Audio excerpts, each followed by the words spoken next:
அத்தியாயம் 48 விருப்பமின்மை. கெட்டியான இரத்தத்தை உட்கொண்ட உடனேயே அது அவனது வாயில் உருகி வழக்கமான உணர்வு அவரை தாக்கியது. இருப்பினும் இந்த முறை தனது வாயில் உள்ள இரத்தத்தை விழுங்க விரும்பும் உந்துதலை மிருதன் எதிர்க்கவில்லை. விந்தையாக மிருதன் இந்த இரத்தத்தை விழுங்கியபோது அதன் சுவை மிகவும் வித்தியாசமாக இருந்தது. இது ஒருவித மானா சக்தி நிறைந்ததாக இருந்ததாலோ அல்லது வேறு ஏதாவது காரணமாலோ அவன் இந்த சாத்தியக்கூறு பற்றி சிறிது நேரம் யோசித்தான். ஆனால் விரைவில் அந்த எண்ணத்தை நிராகரித்துவிட்டு தன்னைத்தானே பார்த்தான். குறிப்பாக அவனது கண்களுக்கு முன்னால் இருந்த திரையை பார்த்தான். சிறிது நேரம் கழித்து அவன் கண்களுக்கு முன்பாக இருந்த ஹாலோகிராபிக் திரையில் அறிவிப்புகள் தோன்ற ஆரம்பித்தன. திரையில் ஒன்றன் பின் ஒன்றாக வரிகள் தோன்றின. நீங்கள் விழித்தெழுந்த மனிதனின் சுத்திகரிக்கப்பட்ட இரத்த சாரத்தை உட்கொண்டீர்கள். ஹோஸ்ட் அளித்த பதிலின் காரணமாக தற்போது இரத்த இணைவு திறனை செயல்படுத்துகிறது. இரத்த இணைவு திறன் செயல்படுத்தப்பட்டது. இரத்த இணைவு தொடங்குகிறது. நீங்கள் இரத்த சாரத்துடன் முழுமையாக இணைந்திருக்கிறீர்கள். தற்போது பெரும் திறனை தீர்மானிக்கிறது. குறிப்பு: உங்கள் தனித்துவமான வம்சாவளியின் விளைவுகள் காரணமாக எந்த திறனை பெறுவது என்பதற்கு இடையில் உங்களுக்கு 3 தேர்வுகள் வழங்கப்படுகின்றன. சாத்தியமான திறன்கள் பின்வருமாறு: அனைத்து அமானுஷ்ய குறைபாட்டு உணர்த்தல். இந்த மானா திறன் உங்கள் சியோனிக் புலத்தின் மூலம் உள்ள அனைத்து அமானுஷ்ய திறன்கள் மற்றும் நுட்பங்களின் குறைபாடுகள் அல்லது குறைபாடுகளைக் காண உங்களை அனுமதிக்கிறது. இந்த உணர்த்தல் மூலம் நீங்கள் எப்போதும் எந்த அமானுஷ்ய திறனையும் அல்லது நுட்பத்தையும் சரியான அளவு சக்தியுடன் அல்லது துல்லியமாக கண்டறியப்பட்ட குறைபாட்டை தாக்குவதன் மூலம் எதிர்கொள்ள முடியும். அனைத்து சட்டங்களையும் தேடுபவர். இந்த மானா திறன் உங்கள் மனோவியல் புலத்தின் மூலம் அனைத்து பொருட்களின் விதிகளையும் அனைத்து உயிரினங்களையும் காண உங்களை அனுமதிக்கிறது. இதனால் அவற்றின் குறைபாட்டை தீர்மானிக்கிறது. இருப்பினும் இந்த திறனின் ஆரம்ப கட்டங்களில் அனைத்து பொருட்களின் மற்றும் அனைத்து உயிரினங்களின் சிறிய பலவீனங்களை மட்டுமே நீங்கள் உணர முடியும். முழுமையான சைக்கோகினேசிஸ் உங்கள் சியோனிக் ஆற்றலை மட்டுமே பயன்படுத்தி உங்களைச் சுற்றியுள்ள அனைத்து பொருட்களையும் வளைக்கும் மானா திறன். இருப்பினும் இந்த மானா திறன் மேலும் மேம்படுத்தப்படும்போது அனைத்து தடைகளையும் உடல் ரீதியான பாதுகாப்புகளையும் புறக்கணிப்பதன் மூலம் இந்த திறன் கொண்ட உயிரினங்களைக் கூட நீங்கள் பாதிக்கலாம். நீங்கள் தேர்வு செய்வதற்கு முன் கவனமாக சிந்தியுங்கள். இந்த அறிவிப்புகளைப் பார்த்த மிருதன் அவற்றை விரைவாகப் படித்து இந்த திறன்களின் வரிசையைக் கண்டு உடனடியாக மகிழ்ச்சி அடைந்தான். இருப்பினும் விரைவில் அவன் தலைவலியை தூண்டும் ஒரு சிக்கலில் சிக்கினான். இந்த திறன்களில் எதையும் அவன் விட்டுக் கொடுக்க விரும்பவில்லை. உண்மையில் முடிந்தால் அவர்கள் அனைவரையும் வைத்திருக்க விரும்பினார். அதை மனதில் கொண்டு அவன் விரைவாகச் செயல்பட்டு அமைப்பை கேட்டான். அமைப்பு இந்த திறன்கள் அனைத்தையும் பெற்று அவற்றில் ஒன்றை மட்டும் தேர்ந்தெடுக்காமல் இருக்க முடியுமா? மிருதன் கவனமாகக் கேட்டான்.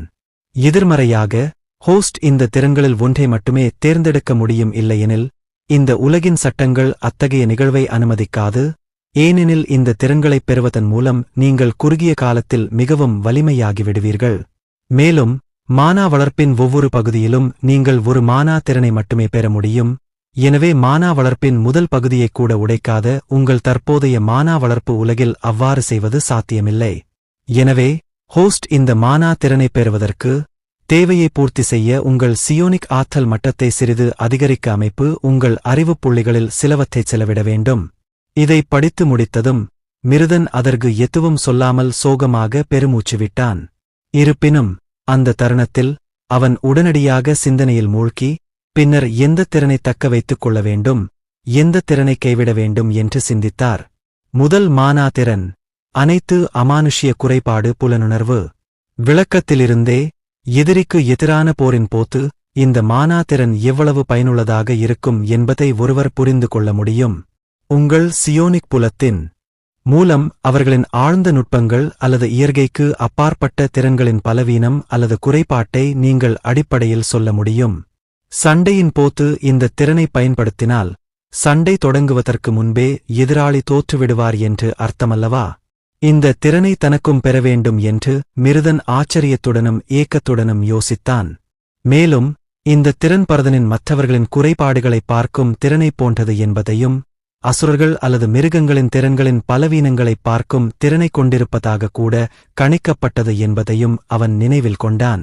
மிருதன் உண்மையில் இந்த திறனை பெற விரும்பினான். இருப்பினும் இது அவன் தேர்வு செய்யக்கூடிய திறன்களில் ஒன்று மட்டுமே. அந்த எண்ணத்தை மனதில் கொண்டு அடுத்த வரி உரைகளைப் பார்த்தான். இரண்டாவது மானாதிறன், அனைத்தையும் சட்டப்படி தேடுபவர். சரி, இந்த மானாதிறனும் முதல் மானாதிறனும் ஒன்றே போல் தோன்றியது. ஆனால் அது எல்லாம் மற்றும் எல்லா உயிரினங்களும் என்று சொன்னதைத் தவிர அதன் அர்த்தம் என்ன? இந்த திறனை பயன்படுத்துவதன் மூலம் அனைவரின் பலவீனங்களையும் நான் அடிப்படையில் சொல்ல முடியும் என்று அர்த்தமா? அப்படியானால் இது உடைந்துவிட்டது. இருப்பினும் இந்த திறனின் ஆரம்ப கட்டத்தில் அது அனைத்து பொருட்களின் மற்றும் அனைத்து உயிரினங்களின் பலவீனத்தையும் மட்டுமே சொல்லும் என்றும் அது கூறியது. இது சிறந்தது என்று எனக்கு ஆச்சரியமாக இருக்கிறது. அனைத்து இயற்கைக்கு அப்பாற்பட்ட திறன்களும் அனைத்து ஆழமான நுட்பங்களும் அனைத்து பொருட்களும் அனைத்து உயிரினங்களும் எல்லா பொருட்களும் எல்லா உயிரினங்களும் அப்படியல்லவா? டி இந்த மானாதிறன் நான் நினைப்பது போல் இருந்தால் அது உண்மையில் உடைந்துவிட்டது. எப்படி இருந்தாலும் இதை இப்போதைக்கு ஒதுக்கி வைத்துவிட்டு கடைசித் திறனை பார்ப்போம். மிருதன் அமைதியாக உற்சாகத்துடன் யோசித்தான். மூன்றாவது மானாதிறன், முழுமையான சைக்கோகினேசிஸ். அட பாவி, இன்னொரு உடைந்த திறமை. இந்த மானாதிறன் உண்மையான சைக்கோக்கின் மேம்படுத்தப்பட்ட பதிப்புதான். இல்லை, அது சரியல்ல. இது உண்மையான சைக்கோகின்சிஸ் என்றும் மற்றவர்களால் எழுப்பப்படும் சாதாரண சைக்கோகின்சிஸ் அல்ல என்றும் சொல்வது மிகவும் துல்லியமானது. ஆனாலும் அந்த மக்கள் போதுமான அளவு முயற்சித்தால் தங்கள் சைக்கோகின்சிஸ் திறனை இந்த நிலைக்கு வளர்த்துக் கொள்ள முடியும் என்று அர்த்தமா? அதாவது தற்காப்புகளைப் புறக்கணித்து விலையுயர்ந்த கவசங்களை வைத்திருப்பதால் தங்கள் பாதுகாப்பை குறைக்கக்கூடிய ஒரு திறன் பயனரை உடல் ரீதியாகத் தாக்கும் திறனை யார் விரும்ப மாட்டார்கள்? டிஎஸ்கே, எனக்கு நிச்சயமாக இந்த திறன் வேண்டும். மானாதிறன்களை மீண்டும் ஒருமுறை படித்து அவற்றை பகுப்பாய்வு செய்த பிறகு மிருதன் இறுதியாக தனது தேர்வை செய்தான் அல்லது இல்லையா என்பதைத் தேர்ந்தெடுத்தான். நான் இங்கே சரியான முடிவை எடுக்கிறேன் என்று நம்புகிறேன். எல்லாவற்றிற்கும் மேலாக விளக்கங்கள் ஓரளவு தெளிவற்றதாக இருந்தன. மேலும் மானாதிறன் பயன்படுத்தப்படும்போது எப்படி இருக்கும் என்பதை எனக்கு உண்மையில் சொல்லவில்லை.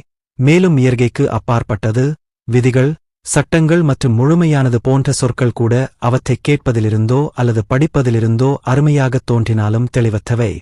மிருதன் தனது தயக்கத்துடன் இறுதி முடிவை எடுப்பதற்கு முன்பு நிச்சயமற்ற நிலையில் அமைதியாக யோசித்தார்.